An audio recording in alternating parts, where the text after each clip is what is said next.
This right here is the newest addition to the Homestead. It's a Kubota L175. It's a 2-cylinder diesel. That's it. A little tiny motor. And it puts out about 17 horsepower. This is my great-grandfather's tractor, and he bought it brand new in 1978. He went to Little Rock, Arkansas and picked it up in a crate, took it back to the farm and assembled it. This is a homebrew unit here. And what it is this tractor was used as what they call a survey tractor.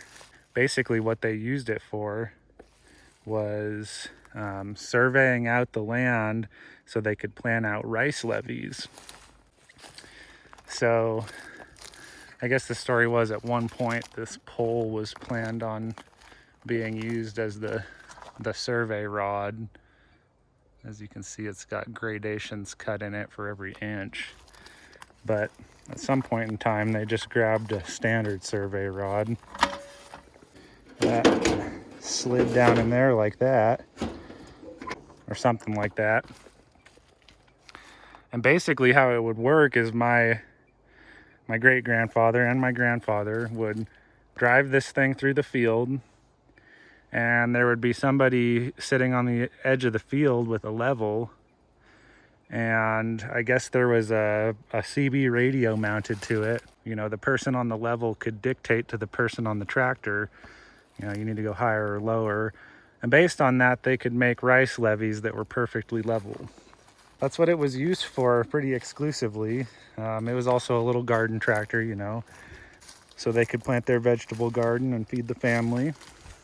Yeah, it lived its whole life in Arkansas, and now it is in the wonderful gold country of California, because I had the harebrained idea of driving to Arkansas to go get this thing. I do have another tractor on the property. It's a Ford 600. That's up behind the house there. That one's got a loader bucket and a big box blade on the back. It's a lot heavier. It's a little higher horsepower. You know, it's what I did all this log skidding with. This is a way lighter duty tractor. Like, I don't think it could do any of that I did with the Ford. But what I'm really excited about this one is I've always had a dream of planting a big garden up here. You know, at some point in time, this ground up here was terraced for a big garden. And this thing is perfect. It's light, it's nimble. It's a 4-speed transmission with reverse, and it's got a high and low on it. Basically, that translates to 8 forward gears and 2 reverse. And what's really cool about that is it's geared low enough where I could pull a tiller through here and till all this up so I could have a nice veggie garden.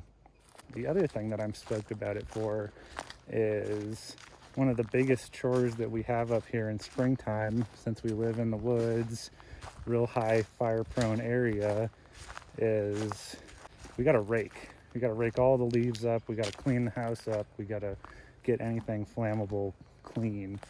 So at the end of last year, I bought this landscape rake. Haven't ever had a chance to use it yet, but it's pretty much perfect for that tractor. So I can basically use that little Kubota as like a power rake.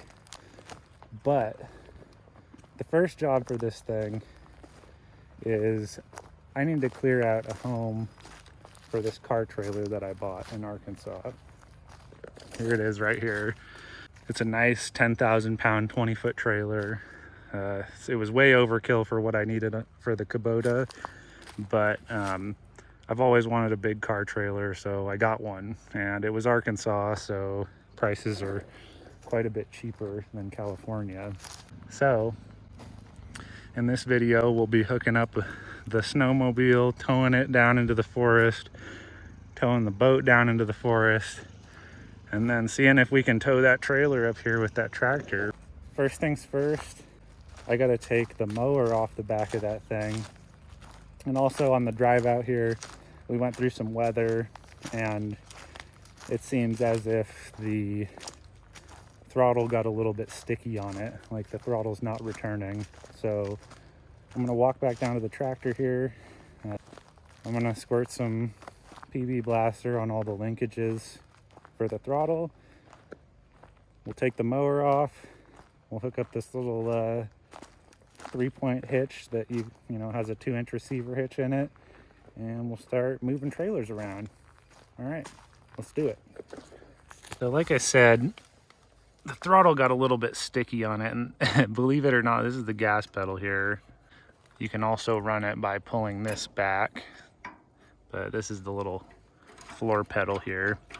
So basically all I'm gonna do is run through each of these little connections and joints, squirt a little bit of lube on it. I don't have a lot of this left, so I'm hoping that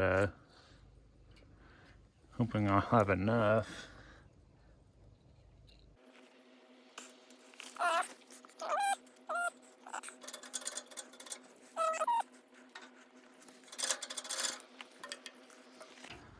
That's a little bit better, but it's not. Yeah, it's getting better. I think it just kind of needs to be worked in a little bit. Another amazing thing about this tractor is, look at how many hours it has. That's 371 original hours on a 1978 tractor. That's pretty amazing. Like, this thing is probably not even broken in yet. So let's go ahead and start it up. Yep.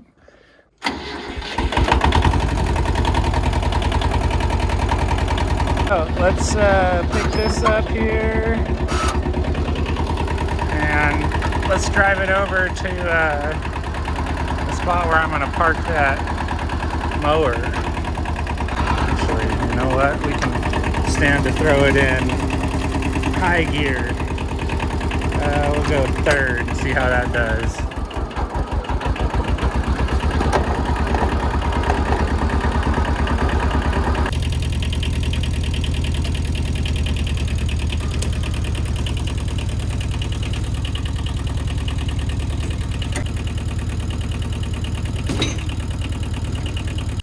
This right here is the hitch I was talking about.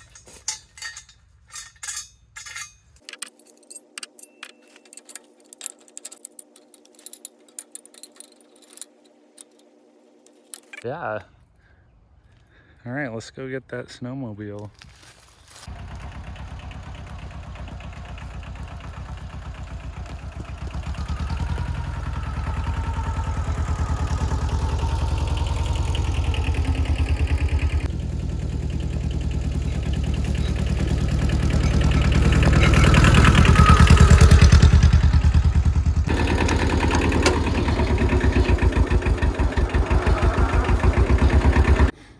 Now, I'm sure there's a proper way to tow one of these things, but this is not the best snowmobile in the world. Also, before you guys jump on me for towing off with a ball, I know you're not supposed to do it. But yeah, it'll be okay.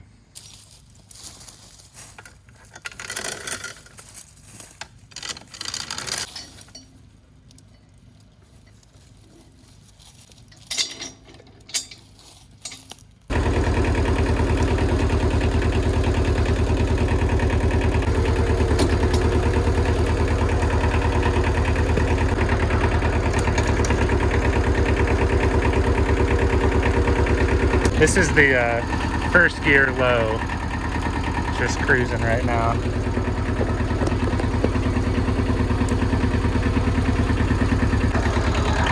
right, I'll tune you guys back in when it gets interesting. All right, this is sort of like my boneyard down here, and I think what I'm gonna try to do is drag it up around that tree right there.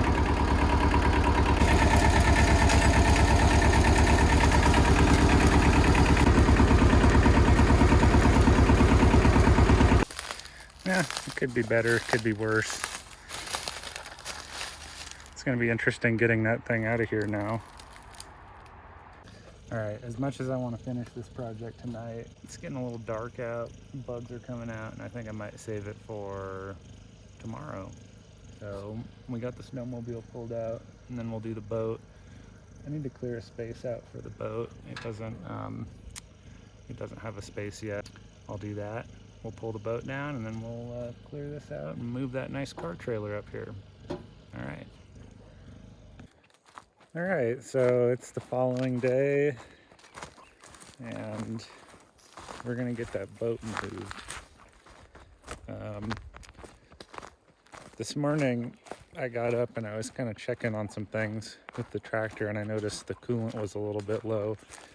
So I filled that up, and the other thing that I noticed is down here next to the injectors, there's just looks like a little bit of fuel or oil. So at some point in time, that's going to be the subject for another video, is kind of tearing into this thing and doing some routine maintenance and servicing.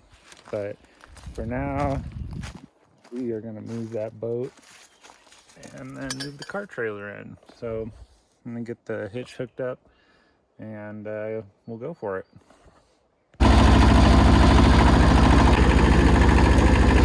So one problem with this is I don't even know if I have a 1 7/8 inch ball. That's kind of a weird measurement. So I'll have to go look around and see if I have one of those. If not, we'll have to get creative with chaining this thing up, but it shouldn't be too bad. I might also have to put some air in the tires, but that's normal.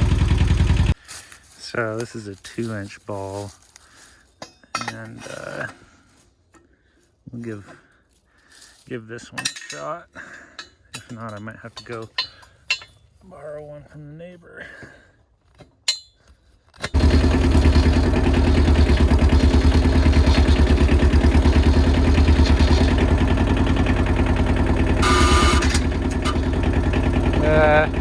That's still not great, but will it be enough to pull it? It might be.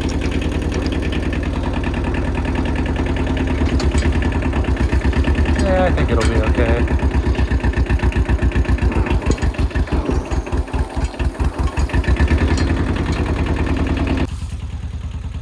And those tires are definitely no good.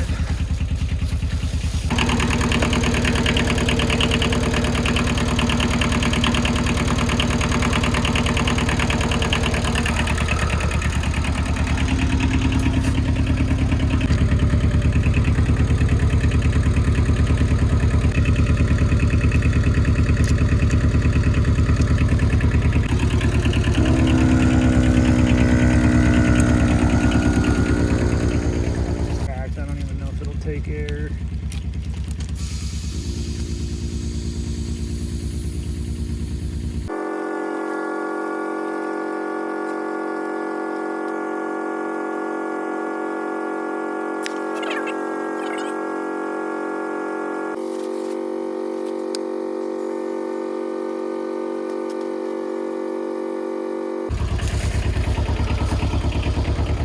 So I'm gonna leave this whole unit out in case I need to put some more air in at some point.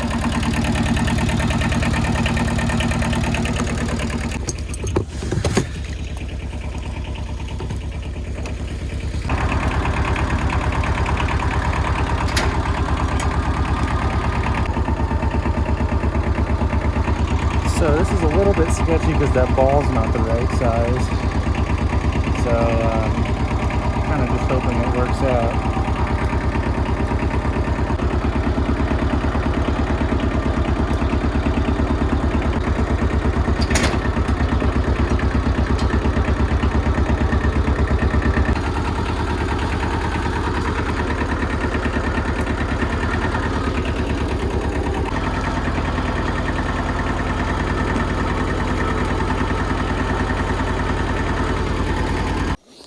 Alright, so let me try to explain what I'm doing here. So the slot that I'd like to move it in is right in here. I need to clear some of the brush out of here first, but it's kind of a tight space in here. And because the ball is the wrong size, it jumped off the ball when I was backing it up, and now I can't pick the tongue up. So we're gonna try using these safety chains here. I just threw the hook around the other one. I'm gonna try to lift that up so I can get a block under it. and get the hitch back on. If that doesn't end up working, we'll probably just have to go get a ball that's the right size. Realistically, I should probably have one of those anyway. Let's give it one more shot, and if the boat has to stay here, it's not the worst thing in the world. Nobody really needs to get down this road here, and I will do that next time. But I still got to go move that car trailer up there into the slot. So let's try one more time to get this thing right, and if it doesn't work, then the boat will have to wait.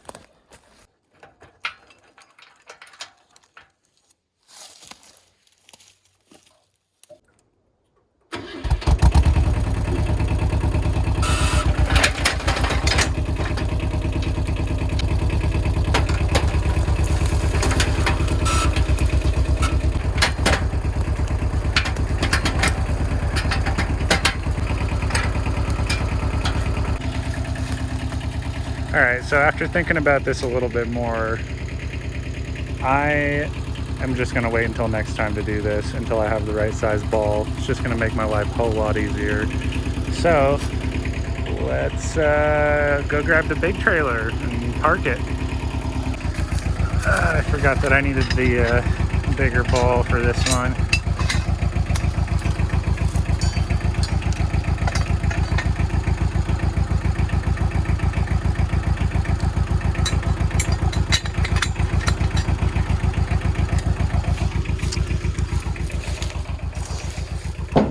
All right, now, like I said, this is the car trailer I bought to haul this thing. I think it weighs about 2,000 to maybe 2,500 pounds. So this will be kind of an experiment to see whether or not this little tractor can handle it. I have faith. I think it'll do it.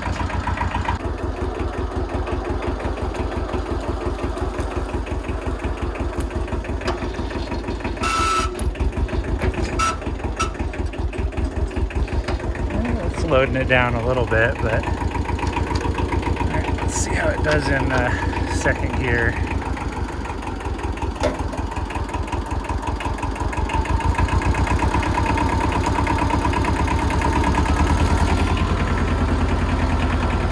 It is a little bit heavier in the rear end. I'm not sure how much steering I'm going to get out of it, so I'll rely more on these double brakes here to steer it if I have to. Yeah, I'm getting nothing out of the steering really, so brakes it is.